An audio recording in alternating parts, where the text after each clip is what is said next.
السلام عليكم ورحمة الله تعالى وبركاته. كدايرين؟ لاباس عليكم؟ نتمنى لا فيديو ديال اليوم يلقاكم في اتم الصحة والعافية.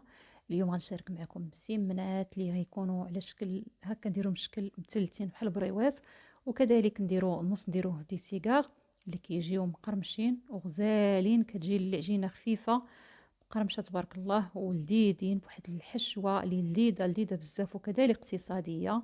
نتمنى يعجبكم، تابعوني حتى لاخر الفيديو. وإلا عجبكم فيديو اليوم ما تنسونيش من شي تعليق زوين بحالكم ولايك. وندوزو دابا على بركه الله نشوفوا نفتح معكم وحده تشوفوا كي دايره من الداخل. ما شاء الله كتشوفوا قرمشين مورقين ولذاذ بزاف بزاف وساهلين في طريقه التحضير.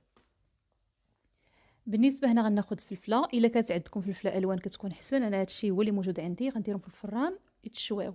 الفلفله هنا ما نطيبوش مع البصله وانما غنشويوها. ناخذ البصله كذلك غادي نشلضها في الهاشوار تبقى بهذا الشكل، ما نرقوهاش بزاف وما تكونش غليظه بزاف. المهم ناخذ القدر الكافي ديال البصله ديالنا على حساب شحال حنا بغينا نديرو ديال المسمن، على حساب العجينه. غنديرها في واحد المقله، نضيف عليها الملح ونضيف عليها كذلك الخرقوم، الكمون، ونصف ملعقه ديال الابزار وسكينجبير، فلفل احمر او التحميره، وزيت زيتون. بالنسبه للتوابل كيبقى عينكم ميزانكم، وشويه ديال السودانيه نخلطوهم مزيان مع البصله ونحطوهم في قربوطه. غناخذ الشعريه الصينيه، غنكب عليها الماء المغلى ونخليها حتى تهبط ونصفيها.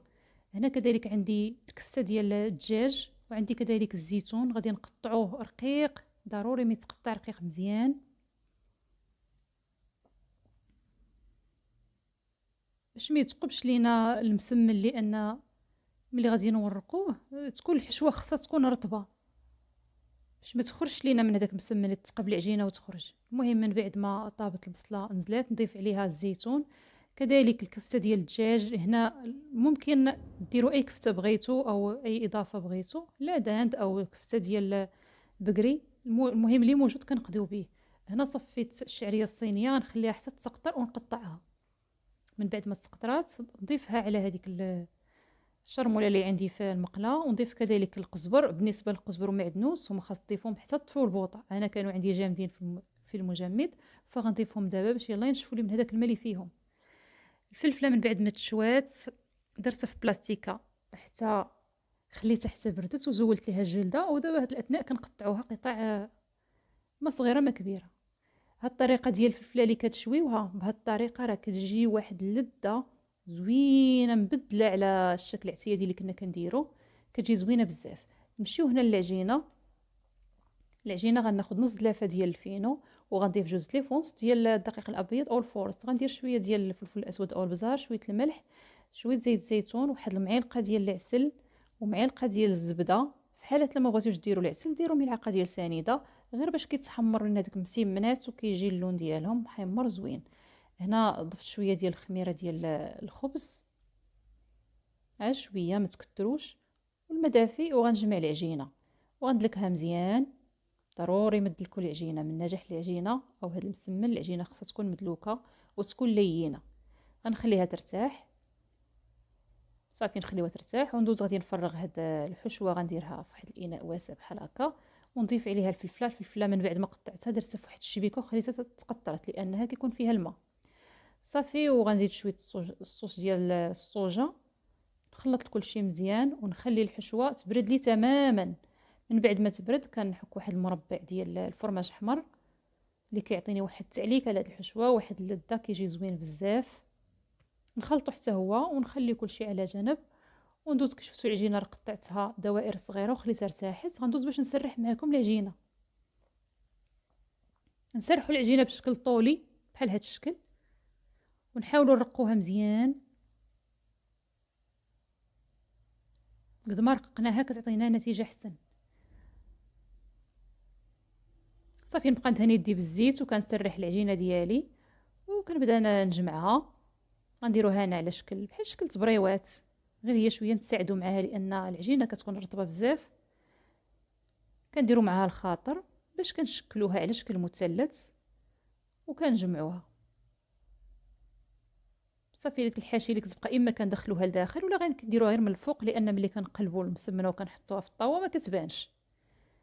ندير معكم واحده اخرى حتى هي نفس الطريقه. كنسرحوا العجينه بشكل طولي بحال هكا ونحاولوا نورقوها تيبان لينا سطح العمل. قد ما ورقناها راه كتكون النتيجه احسن. ونحطوا الحشوه حتى هي وبنفس الطريقه، سهله وسريعه، ما كيعطلوش بزاف. والاهم كيجيو لذاذين وكيجيو ناجحين. غير تبعوا الطريقه مزيان وان شاء الله غيصدقوا لكم وغيعجبوكم وغيجيوكم كيف ما درتم انا. صافي نحطهم في واحد الطاوه. بالنسبه للطاوه اما تفرشوها بورق الطبخ اولا تكتفيو كدهنوها غير مزيان بالزيت، ولا كان ورق الطبخ احسن، ولكن دهنوها غير بالزيت. انا دهنتها غير بالزيت، ما كانش عندي موجود فدرت غير الزيت. يدهنوها مزيان. استمر حتى نكمل. شفتو قلت لكم العجينه تساعدوا معاها، راه لينه بزاف بزاف.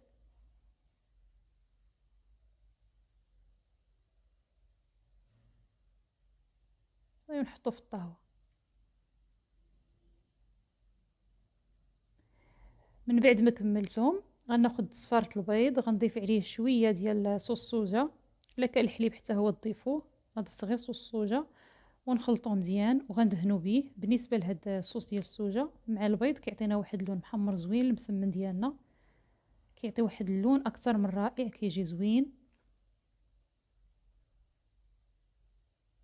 غندهنوه مزيان. بالنسبه للفران راه سخون، سخنت الفران من قبل. غادي ندخلو الفران ونخليه حتى يكمل في الطياب ديالو، يطيب مزيان ويتحمر ونخرجو. غندوز دابا نص ديال العجينه الاخر نوريكم. راه غنشكل منها دي سيغار بحال العجينه، درت منها 2 كيلات ديال مسمن، وحده على شكل سيغار والاخرى مثلثات على شكل البريوات تقريبا. هنا العجينه غنسرحوها بشكل دائري عكس الاخرى اللي كنا سرحناها بشكل طولي. نحطو هنا في الجنب، نحطو الحشوه ونجمعو بحال هكا. المهم الشرح راه باين في الفيديو. نجمعو الجوانب صافي ونلفوها على شكل سيغار.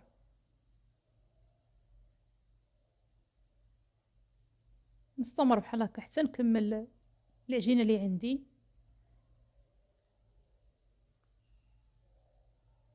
صافي نحطو في الطاوه وحتى هما ملي نساليو وغادي ندهنوهم باصفر البيض اللي دايره معاه شويه ديال الصوجا. دير معكم هذه حتى هي. غير حاولوا تجربوا مع البنات، والله العظيم لا كيجيو لذاذ وكيجيو ناجحين. يجربوهم ما غاديش تندموا.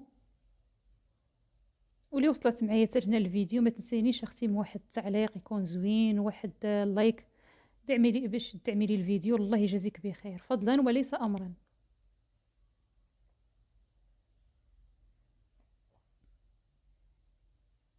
صافي نزلتهم في الطاوه ندخلهم في الفران. هنا بالنسبه للمسمنات الاولين ها الشكل ديالهم كيفاش جا، محمرين وزوينين. غنضيف عليهم كاضافه اختياريه شويه ديال الفرماج الاحمر من الفوق وندخلهم الفران. لي سيغار كذلك بنفس الطريقه. وهذا هو الشكل النهائي ديال المسمن ديالنا، كيجي غايه في الروعه، محمر ومقرمش.